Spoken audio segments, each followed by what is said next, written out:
Hi, my name is Cameron S, and this is my March presentation for Chapter 6, The Divisive Moment. I just want to thank you all for being here with me today, and hopefully I can teach somebody something. With that being said, let's start the presentation. So, the divisive moment first originated from a French photographer, Henri Cartier-Bresson, who pioneered the idea of capturing the very best in his pictures. In filmmaking, the divisive moment functions as a representative frame of the scene in filmmaking. What's important to remember is that it works in tandem with the first rule of Walter Murch's rule of six, which is emotion, which is something we talked about last week. Now, just a quick little recap. When we're talking about emotion, it's 51% of the ideal cut. What's also important to remember about emotion is that it's the core of the cinematic experience when we're cutting. So the representative frame should embody a multitude of frames that came before it, while also conveying the complex and oftentimes inexplainable emotions that can be found in a photograph or in a still from a scene.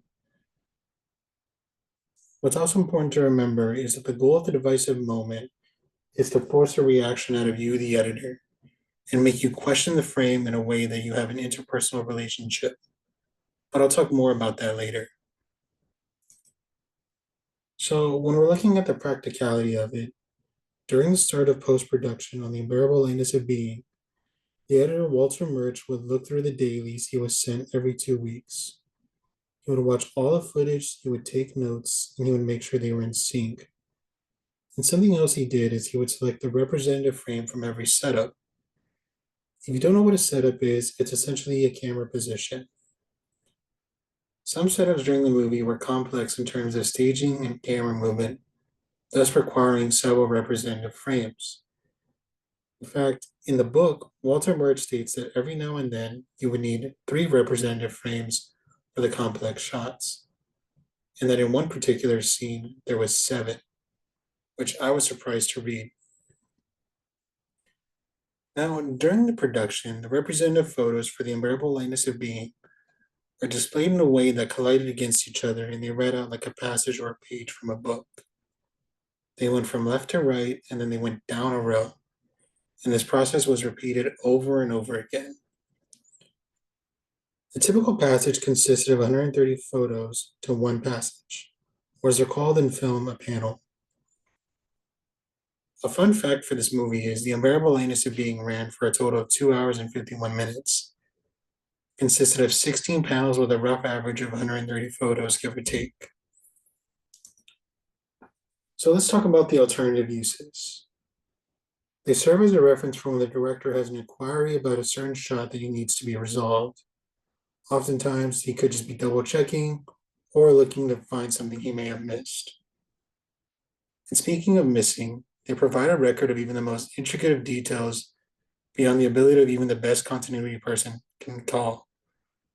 Now, a continuity person is essentially just a script supervisor, and some of the details they have are actor's hairline, characteristics of a costume, the complexion of somebody's skin, or even the mark left on the forehead after they take off their hat.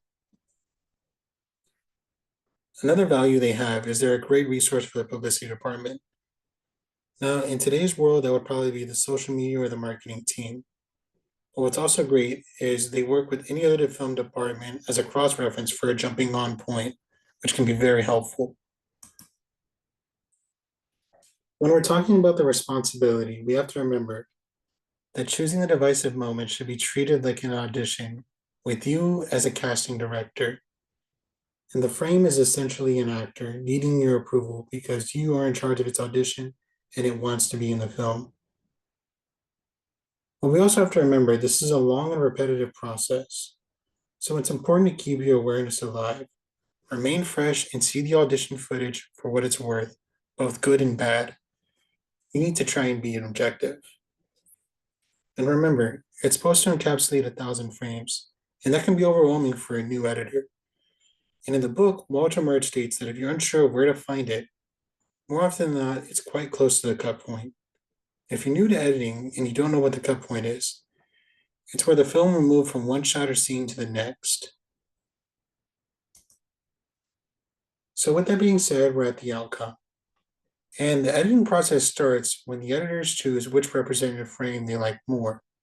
And in the book, Walter Murch states that this is really simple editing. When you're saying, oh, I like this over this. And when you're choosing these divisive moments, they serve the purpose of having the editor start with a more analytical approach to editing, which should help since you're trying to be objective when you're looking at the frames. And it's okay for overwhelm or submerged by the dailies. It's normal. It happens to the best of us as editors. But remember, like Walter Murch states in the book, it forces you out of that chair and gets you started on the editing process. Now, we're at the end, so all we have left is the open-ended questions. Hopefully you've liked what you've learned today. And with that being said, here is the questions. With the first being, when was the first time you purposely looked for the decisive moment during the editing process? If you haven't, do you plan to implement this process in future projects you work on? And for the second question, looking back at your favorite film, can you recall at least one decisive moment in any particular scene? Now, that's all I have for today. So thank you for stopping by, and I hope you had a good time. See ya.